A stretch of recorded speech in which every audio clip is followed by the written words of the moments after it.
When he was 11 or 12 years old, he constructed a burglar alarm out of a battery, a piece of wire, and a bell. He attached it to the door of his room. That night, when his parents came home from a party and quietly opened the door to check on him, the alarm went off, boom, boom, boom, creating a racket that scared his parents out of their wits. In 1965, when he was 47, he was awarded the Nobel Prize in Physics. Surely You're Joking, Mr. Feynman by Richard Feynman is one of the most entertaining memoirs I've ever read. It's time to switch on the reading lamp.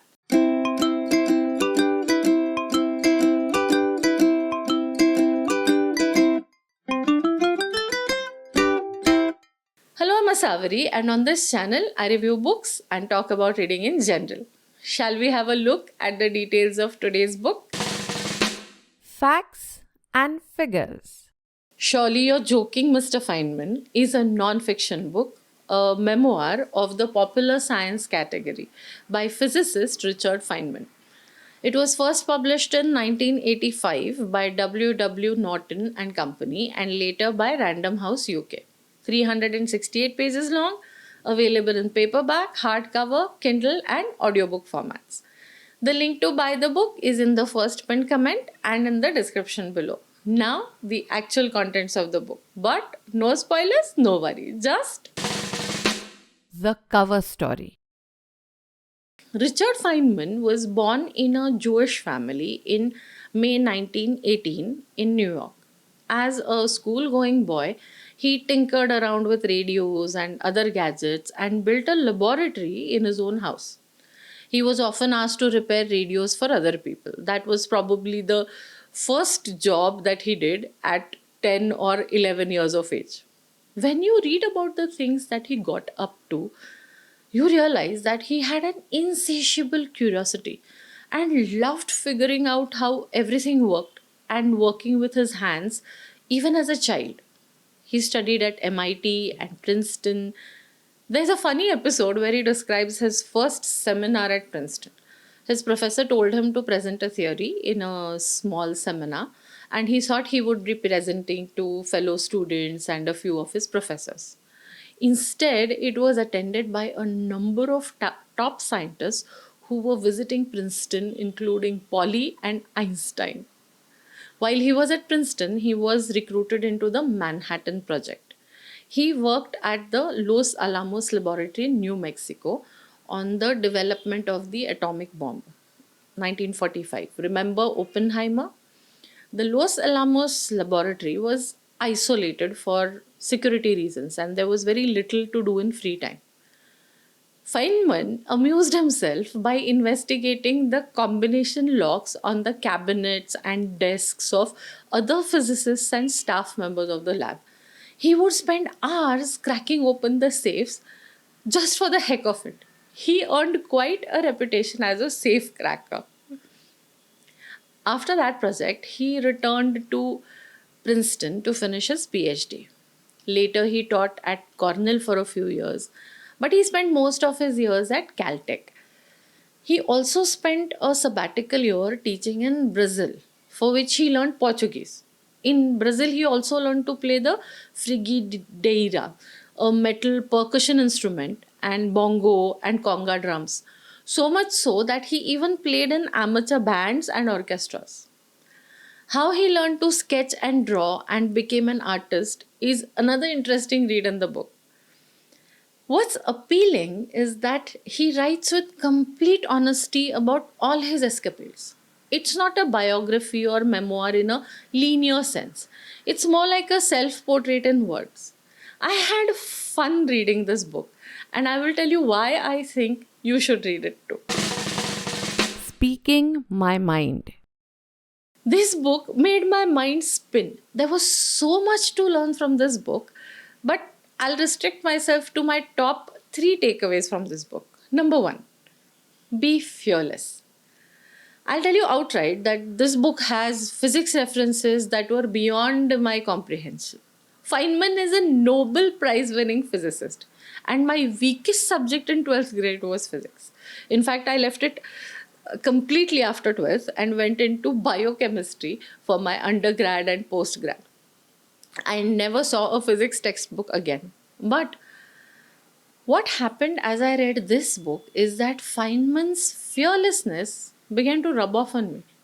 Out of sheer curiosity and a thirst for new experiences, while he was doing physics, this man took up courses on mathematics and philosophy and even biology. He was a genius, and whatever he took up, he went far with it. While doing biology, he even worked on an experiment with Watson of the Watson Crick DNA helical model fame, and was even invited to Harvard to talk about his finding. He couldn't read music sheets, but still he played live music for a ballet performance. What I learned from his experiences was to get out of my comfort zones. There are millions of things that I cannot do or even understand, but that shouldn't stop me from exploring them. This book has had an amazing liberating effect on my mind. Number two, the importance of simple and clear communication. Feynman once attended a multidisciplinary conference where there were sociologists and historians and philosophers and so on.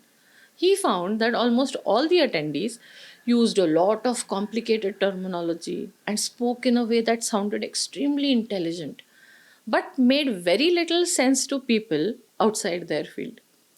A stenotypist who was taking notes of the conference came up to Feynman on the second day and asked him whether he really was a professor because the typist couldn't believe that he could actually understand everything that Feynman was saying. The purpose of communication should be to create understanding and not to create an impression. I love this because it resonates with my own beliefs about language and communication. Let us not lose sight of the fact that communication is for connecting with people. Number three, don't believe anyone blindly, use your own discretion. Feynman was talking with reference to scientific data. What he meant was that he had learned over the years not to simply accept the expert interpretations of experiments, but rather to look at the data and the results himself and think for himself what they meant. What I got from this was that even in our daily lives, we shouldn't allow others to influence our understanding of an issue with their own biases and interpretations. We should approach it with an open mind, study it for ourselves, and then make up our minds about it, taking all those opinions and interpretations into account. If this is all sounding very serious and studious, let me assure you, the book is written in a hilarious and entertaining style. My daughter and I usually sit together in our study room, this room, and she does her own schoolwork and I do my reading, and we usually coexist quietly and peacefully. When I started reading this book, I first began snickering, then snorting, and then kept bursting out in full blown laughter. My poor kid has her final exams. Ultimately, she got so annoyed by the fun that I seem to be having that she threw me out of this room. A word of warning though. Remember that this book was written in the 1980s. Feynman himself died in February, on 15th of February 1988. So, by today's standards, you might find the book somewhat politically incorrect, a bit sexist and old fashioned. But I guess I have a slightly thicker skin and I just ignore those parts because he is just as irreverent about everything. Example: after he started drumming, he realized that people would want to watch him even if he was no good because he was a Nobel laureate in physics. So he refused to allow anyone to announce who he really was. Same with his sketches and drawings. He signed them with a different name because he didn't want people to think, oh wow, that's quite something for a physics professor. Or as he says, he didn't want to be like a dog walking on two legs. People admire it not because it's walking well, but because it's a dog walking on two legs. I found the book very interesting. And I'm willing to make allowances for an eccentric, inspiring, straight talking genius who didn't even take himself too seriously. I'm not going to quote Feynman, but another Nobel laureate, Hans Bethe. What he says about Feynman will tell you why you should read this book. Quote unquote. There are two types of genius. Ordinary geniuses do great things, but they leave you room to believe that you could do the same if only you worked hard enough. Then there are magicians, and you can have no idea how they do it.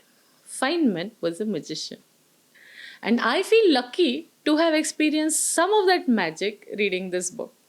Now, the LINEDSCAPE rating of today's book. LINEDSCAPE Rating.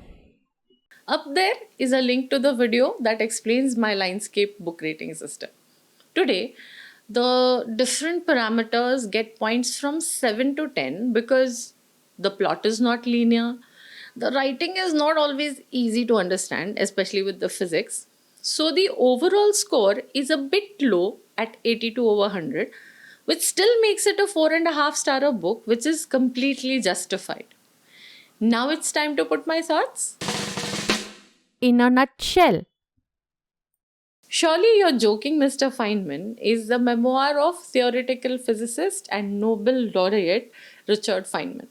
It's a bit complicated, but it's a hilariously entertaining self portrait of one of the most brilliant scientific minds. Put in a bit of hard work, and you will come away with a wonderful reading experience. Do visit the Reading Lamp every Friday for a fresh book review. If you liked this episode, please give me a thumbs up. Hit the subscribe button and the notification bell icon, and please share with your friends and family. The more, the merrier. This is Asavri signing off for now. Until the next time, have fun under the reading lamp. Switch on, read on.